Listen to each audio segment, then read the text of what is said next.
I'm Dr. Shilpa Reddy, a consultant gynecologist and an infertility specialist working at Millen Hospital, Kumara Park branch, Bangalore.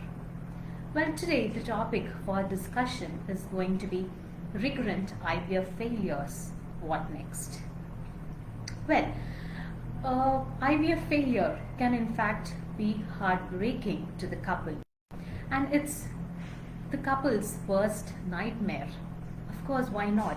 Because the couple would have invested financially so much into the IVF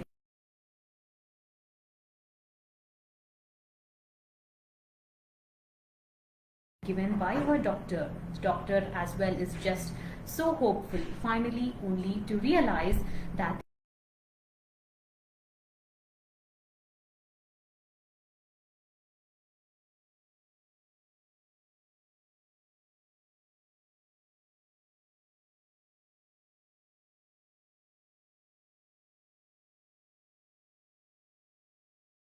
a mother, and she feels that her body has rejected the embryos, so on and so forth. And well, the biggest question is, the couple often feel that IVF has failed and that is just the end, because where to go from there? Well, let me tell you that often what we expect is far different from what is there in reality. How is and how much percentage is the success of an IVF program?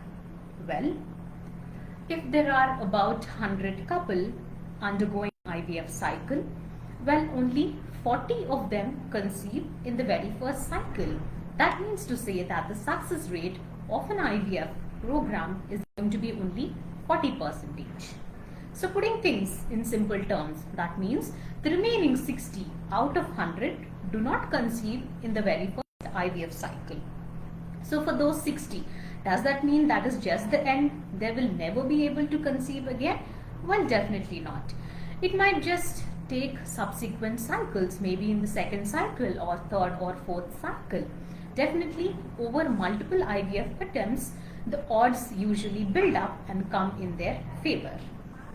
So now, when a couple have undergone one or two cycles and they have failed, it's very important, to try and analyze and see what actually went wrong in those previous IVF cycles. To review the case notes is very important because they can give essential clues as to what actually went wrong, at what step the fault was. So these important clues are essential so that we can try and then modify steps in the next subsequent cycle. So before I go on to what is actually done, let me just review as to what is actually required for a successful pregnancy. So it's just not different from a natural cycle. So for a pregnancy to be successful, we need to have good quality eggs, we need to have good quality sperms, those put together form good quality embryo, and we need to have good uterus. The lining of the uterus needs to be good in order for us to have a successful pregnancy. So in most of the cycles which actually fail, when we look back, 2/3 of the time is because of the problem with the embryo, and the remaining 1/3 is because of issues with the uterus. So now we are going to talk about problems with the embryo or not getting good quality embryos. Why does that occur? Again, by and large, age plays a very important role in this. Women who are of advanced maternal age more than 35, the egg reserve in them usually substantially decreases, and along with egg reserve, the quality of their eggs also is compromised. So when IVF stimulation is done for women who are more than 35 years of age, despite giving high dosages of injections, they do not respond very well because they have a very less egg number to begin with. So finally, the number of eggs that we get towards the end of the cycle is also going to be very low, and the quality of the eggs is also going to be poor. So if both together put combinedly, the embryos which are going to be resulting out of poor quality eggs are also going to be compromised. So age is one important factor that determines the quality. So is it only in women who have advanced age that the quality is going to be bad? Well, no. In certain other conditions like polycystic ovaries and in endometriosis, by the very inherent virtue and nature of the disease process, the quality of the egg is going to be compromised. So if the egg quality is going to be poor, the embryos that come out of it are going to be of suboptimal quality, and logically speaking, embryos which are of suboptimal quality are not competent enough to go and stick to the lining of the uterus, resulting in a pregnancy.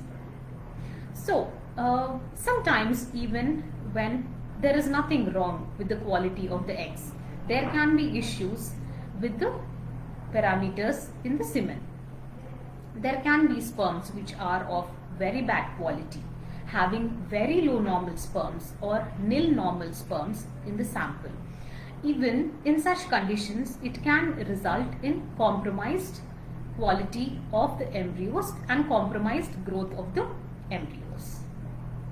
So now, having talked about how age has an effect on the egg quality and how other conditions compromise the egg quality, is there something that we can actually do to increase the egg number? Well, in women who have a very low ovarian reserve, we do something called as the pooling cycle. So in pooling cycles, we do 2 or 3 IVF stimulations back to back, pool all the eggs, convert them into embryos. So at the end of maybe 3 cycles, the woman has a reasonable number of embryos that we have, and then we can start the process of embryo transfer. Well, is there something that we can do about to increase the quality of the eggs? Well, by and large, age-related decline in the egg quality is something that we cannot do because we cannot alter the woman's age. That's something very logical. But in conditions like endometriosis and PCOS, well, we do certainly have some adjuvant medications that we can give, but by and large, they just try and only marginally improve the quality of the egg, but not to a great extent. And if say the woman is having repeated failures and egg quality is going to be the problem, these are the category of women who do very well by an egg donation program. And if you ask me if there is any particular technology that is available that can try and select the embryos of the best quality, which definitely has a chance to implant inside the uterus, well, the answer is going to be pre-implantation genetic testing. So in this type of, it's a type of genetic testing in which a small tissue of the embryo is taken and sent for genetic analysis. So in this, we are actually trying and seeing if the chromosomal status, which means the number of chromosomes or the genetic background of the embryo, is normal. So this again, pre-implantation genetic testing is offered to women who are of advanced maternal age and who have got a reasonable number of embryos. So in them doing this testing would be beneficial because we will be able to select that the best embryo which has the highest chance of getting implanted. Well, that was to talk about how embryo quality can have an impact on the success of implantation and pregnancy. We'll now go into the remaining 1/3 of the part wherein the uterus can be the problem. As I already told you, we need a uterus which has a very good lining. When I say a good lining, the thickness roughly needs to be around 8 millimeter or more.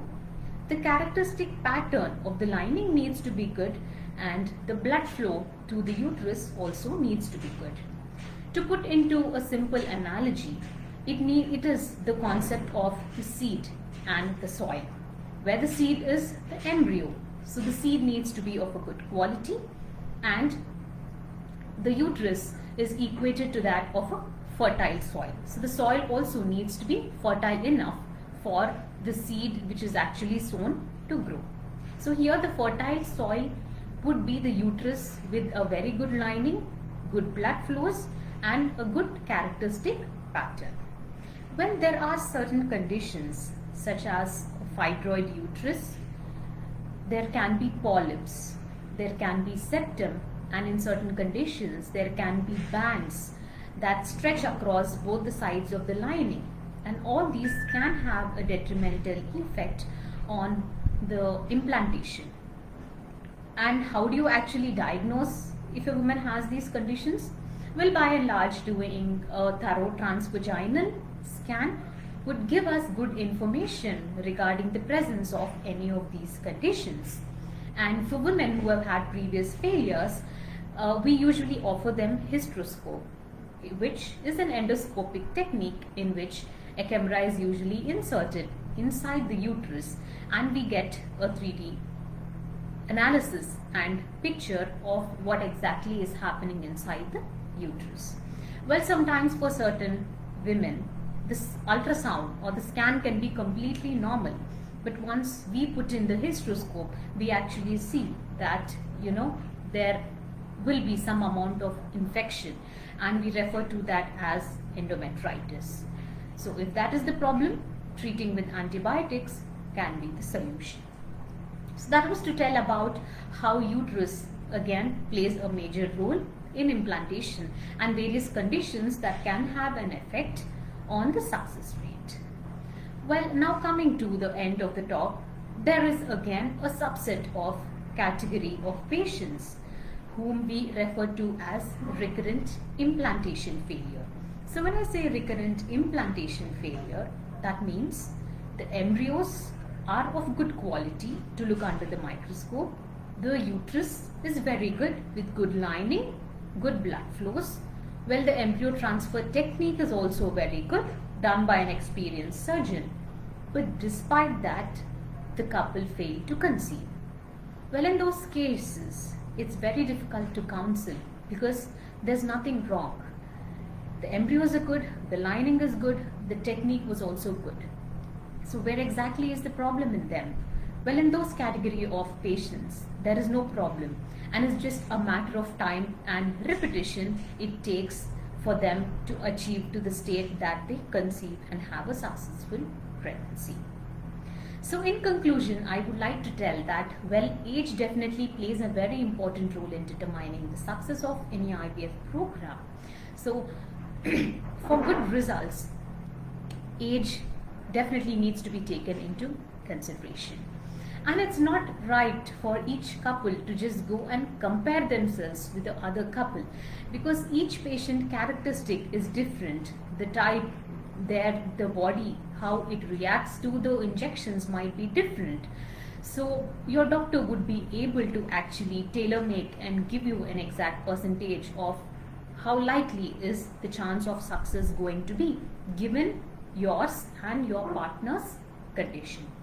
So, well, it might be few of them conceive in the first cycle, for few of them it might take 2 or 3 attempts to be actually able to get pregnant. Well, I would like to end this talk now here, and should you have any questions or queries, I'd be happy to take them, and you can drop down in the comment section below. I hope that this talk was useful. Thank you.